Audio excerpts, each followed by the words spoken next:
When I, female 26, met my husband's 34 mom, I hoped for a healthy mother figure type relationship. She's okay-ish, but she can be a little controlling given that my husband is her only child. She tends to act super protective of him. When I got pregnant, my mother-in-law requested to be the first person to hold my son after he was born. She wanted to be in the delivery room with me, but I refused to let her. Finally, my husband said he'd keep her out of the room under the condition that she be the first person to hold the baby. I didn't agree, but didn't disagree as well, just stayed silent. The baby was born days ago. All my husband was worried about was having his mom be the first person to meet the baby, but she was out of town attending a friend's daughter's wedding. He said she wouldn't be back until 2 days later. Mom and sister already came to help, and they held my son while helping me after my husband returned to work. I had no one to help, and they were my go-to. Mother-in-law and my husband knew. They both went off and started throwing a fit, saying that I betrayed her and made a promise, then broke it. My husband tried to get her to calm down after she came home lashing out, but she scolded us both and then walked out. He blew up at me, saying I screwed up and violated our agreement. I said that Mom and sister were helping me out and held the baby. So what? He got angry and claimed I had no respect for his mom and her wishes and told me that I hurt her feelings and ruined her grandbaby's birth memory. I couldn't keep arguing. He called me unbelievably selfish and demanded I fix my mistake, but I wasn't sure what he meant by that. Like, redo the baby's birth and have his mom be the first to hold him? He didn't like my sarcasm and said that what I did was sneaky and cold-hearted.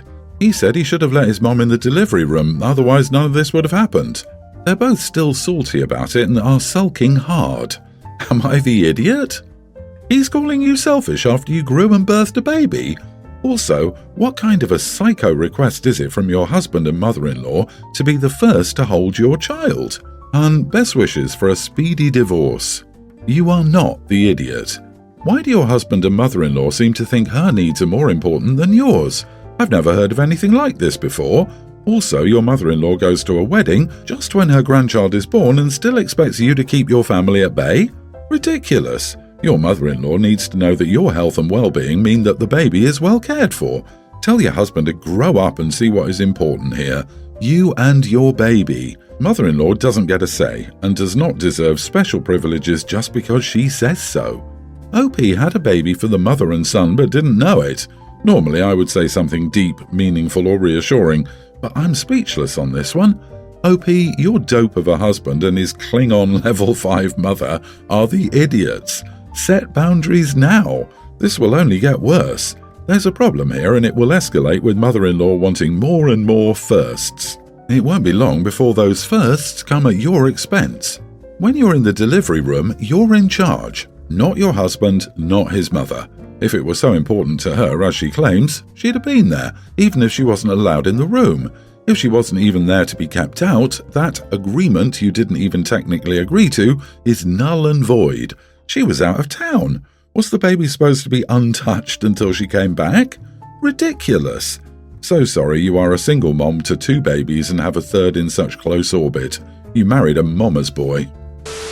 So I, female 47, have 2 daughters, Belle, 25, and Elise, 23. My husband is a doctor and I'm an engineer, so we're financially well off. While we don't make enough to be considered rich, we make enough to give our children a privileged life. When my daughters were in high school, my husband and I realized we had around $150,000 each in savings for our children's educations. So we sat down and discussed with the girls about their college funds. Belle has always wanted to go to college, while Elise was more neutral about the whole thing. In a few years, Belle got into an excellent but expensive college and ended up wiping out the money plus some loans. She finished paying them off a year ago and everything was fine. My younger daughter never really cared much for college. She got a degree in business from a community college and landed a job with a company. As a result, she didn't need to spend all the money we'd saved for college, so I put it away. A few months ago, Elise was visiting me and she was complaining about a house she and her husband really loved but was out of her price range. I felt bad for her and discussed it with my husband, who suggested I give her the college money. I thought it over and decided to and gave it to her. She was very happy and cried a lot. Well, they finally moved into their house this last week, and Elise invited the whole family to come to visit and see the new house. When Belle arrived, she was taken aback since the house was large and in a nice area. She asked how Elise was able to afford it, and Elise offhandedly mentioned that I gave her half the money. Belle didn't say anything but got really quiet and didn't speak to me for the rest of the evening. I called her yesterday and asked if something was wrong, and she kind of exploded at me, shouting that I was showing favoritism by giving Elise the money for the house, which was unfair. I tried to explain that it was the college money she'd already received, but Belle said that she had to take out loans despite our contribution, while Elise wouldn't have to worry about the house loans. I tried to explain my side, but she blocked me and must have told my sister because I got a call berating me for treating Belle less equally.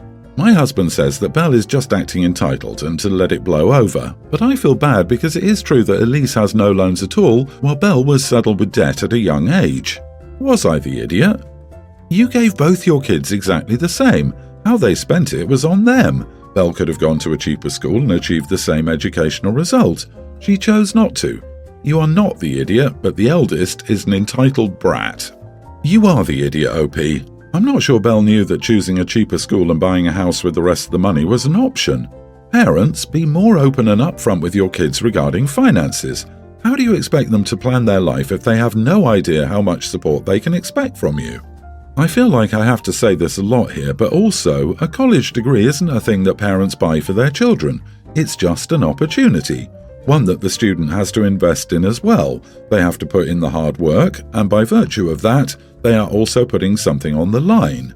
Buying one child a house or other large purchases is just a free and clear investment. They are not quite an equal value, even if the monetary investment is the same. They don't require the same investment from the person receiving the money. This matters. There is unfairness here. If I got an opportunity and a potential asset, and my sister got a valuable property that will 100% be a financial asset to her in the future, since she didn't pay full price for it, I would not be thrilled either. A degree may or may not pay off, but a house definitely will. I take my daughter to see my ex's family twice a year, per our agreement. However, my sister had a bachelorette trip during the same week I was supposed to take my daughter to see them. My sister has children, and so do most of the people she invited. So she decided to make the trip kid-friendly and asked me to bring my daughter too. I called my ex and told him about the trip since I needed his permission to take our daughter to Paris, and he said it was fine, but it was pretty obvious he was busy and was just trying to get me off the phone. We never had a follow-up conversation, and I don't think he made the connection that I was supposed to take her to see his family then, but 2 days into the trip, he called me and was furious that I hadn't taken her to see them. He said his family had been waiting for us and I needed to go to them immediately. He kept bringing up our agreement and telling me off for not sticking to it, and I ended up hanging up on him because he wasn't listening to anything I said. Even now that we're home, he keeps mentioning that I broke our agreement and how he no longer feels obliged to stick to it. Am I the idiot? Not the idiot, he gave verbal permission. It's on him that he didn't pay attention to the dates. Info. Why isn't he taking kiddo to see his own dang family? I'd peel my skin off with a rusty spoon than spend time with my ex's family. I suspect it's because he's convinced her that he's done her such a huge favour by allowing her the physical custody that he won't adjust his lifestyle to accommodate that she owes it to him to fulfil his responsibilities to his family. I wonder who's paying for this travel to his family. He's completely uninvolved in any way. My thoughts exactly. Why is OP the one taking her daughter to spend time with the ex-in-laws? Why does the father not do that during his visitation time? It seems like the paternal grandparents care more about visitation than their son, so they must take that up with him. OP got permission. It's not her fault that her ex couldn't be bothered to run it by his family and probably only got mad because his parents were upset. Everyone's the idiot here. He should, of course, actually be listening when you two are discussing your daughter. It's not your job to manage his calendar. He should have been paying attention. But that said, it doesn't sound like things are acrimonious between you. You heavily suspected he didn't fully understand what you were saying by phone, which can happen even between good friends, and instead of sending a simple 2-line text or email, "To be clear, this trip to Paris is scheduled for the same time as the trip to see your family, so the family trip will have to be cancelled or rescheduled, okay?" To keep the co-parenting relationship clear and to cover your butt legally, you just went with it. Now there's a boatload of drama that could have been avoided and your child might feel like she's in the middle. Yes, but also, it shouldn't always be the mom's job to deal with the scheduling. It's already clear from the fact that it's OP's, for some reason, job to foster the relationship between their kid and their father's parents. He should step up. I mean, it's a trip to Paris. Can't the trip to his family's just be moved around? I swear people go out of their way to make custody stuff terrible. I, 22 male, lived in Tokyo for the first 10 years of my life. My parents aren't from there, my dad is American and my mom is Irish, but I was born there. I didn't go to an international school, I speak Japanese along with English. When I was 10, we moved to the US. I liked it, then when I was 16 we moved to Ireland, and we've been here ever since. Now that the backstory is out of the way, I'll be quick. Recently I started seeing this girl, 22. We've made it all official, she's met my family and I've met her family. Except one person, her brother, 19, until 3 days ago. I was at her place and her brother came over to drop something off for their parents and I met him. Instantly he says, "I heard you lived in Japan for a while. That's so cool. I've wanted to live there forever. I speak Japanese." I instantly got really excited. I mean, the only other people I've known outside of Japan that can speak the language are my parents and one guy in the US. So I start speaking to him in it, just asking him what interests him about the country, and he gets awkward and then leaves. He says I embarrassed him and that he won't speak to me unless I apologize to him. My girlfriend and her parents don't think I did anything wrong, but I don't know. I feel really bad about it. Maybe I should have actually made sure he spoke the language, but I was just so excited. But that's why I'm here. I want an outside person's view. I felt bad for 3 days, so I want to ask, am I the idiot? Ouch, the embarrassment is real. Not the idiot, OP. Sorry you have to apologize to him for something he did. Have you thought of apologizing in Japanese? I don't mean sorry, I mean a good 5-minute heartfelt apology. Indeed, the full proper Japanese public self-humiliation. The dude should appreciate that. After all, as it's part of the culture and he wants to live there, so he really should understand it, as if he moves there and makes a mistake at work, he'll be expected to do it. LOL, he embarrassed himself. He doesn't speak Japanese, he just watches anime. You shouldn't have to double check if he's telling the truth. He probably thinks you were testing him and his ego got hurt. Since you actually care and don't want any animosity between you and her brother, you could offer an apology for getting too excited to speak Japanese to someone other than your family, even though it doesn't sound like you did. Then just remember he's a sensitive drama queen for future interactions. I, female 28, own a house. I wish I didn't because I inherited it from my grandmother, whom I would prefer to have back. It's an older house in a mature neighborhood in my city. It has a huge yard, a garden, and a detached garage large enough for a couple of cars and an RV. It also has an in-law suite where I live. I started living there when I started university and I love it. My exit leads to the backyard and my garden. After the estate was all settled, I was left with a little money and a fully paid off house. I'm the baby of all the cousins, and I was an oops baby. I'm 17 years younger than the next youngest. I decided to keep living in my area and just take on short-term renters to help me cover expenses. I also plan to allow any of my nieces and nephews who went to school in my city to live with me. So far, only my one nephew has, and he was well behaved and moved out when he finished school. I found a couple that wanted the entire upper floor for 1 year while they got settled from moving across the country for work. No big deal.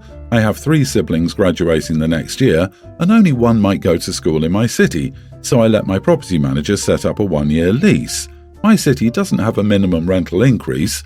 This is important. So after 6 months, the problem started. The wife got pregnant and they liked the house. They haven't found a house they want to buy. They want to keep living here, but they don't want a roommate.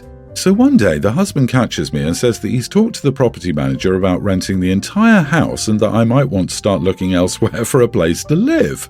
I check with my guy and yup, he wants the whole house. So I talk to my lawyer because I don't want any problems.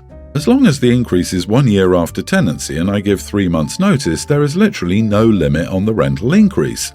So I tell my property manager to raise the rent for the ground level by 50%. They have 5 months notice of a rental increase, so I'm in the clear. Now I can hear them fighting about having to find a new place, which I don't get because I was clear in the lease that it was only for 1 year, and I gave them a good price because they had excellent credit and rental history. The real estate market in my city isn't crazy, so they should be able to find something to buy in time, or at the very least somewhere else to rent. I've talked to my parents about this and they say I'm sort of mean. I don't think I am. I have a plan for my home and it does not involve me moving out. I have a garden that I worked with my grandmother my entire life. I have a yard with raspberry bushes my grandfather planted for his kids and grandkids. My dog likes having a yard to play in. I could have told them it's my home, but it's not their business. Am I the idiot? Not the idiot. When the husband told you to start looking, he told you exactly what he'd do if the roles were reversed. He'd kick you to the curb. Funny that they didn't even respect your seniority and wanted to kick you out of the house you occupied beforehand. You can get rid of them with no guilt. Also, the fact that she's pregnant is of no importance here. She can manage her stress by herself. Not your problem. But you could have told the guy it's your house, but to be honest, like you said, it's not his business. I'm honestly shocked at the audacity to tell you to prepare to leave just because he mentioned to the property manager about potentially renting the whole house. So what if you were a resident but your lease was longer? This is just odd on so many levels. I don't get why your family is against you either. You gave the tenants plenty of notice so they could find a place that better suits their needs. The husband would be banging on her door right now if he knew she owned the place. Hope he doesn't need the headache. The lease was always for 1 year only. They just expected to get what they demanded. They sound extremely entitled. But I'm surprised that after rooming with OP for half a year, they haven't figured out that she's the owner. Have they not asked too much about the history of their house? OP, don't tell them while they're living there. But when that moving truck drives away, pop your head out and be like, "Oh, by the way, it's my house. Ha ha. I'm all for a good power move."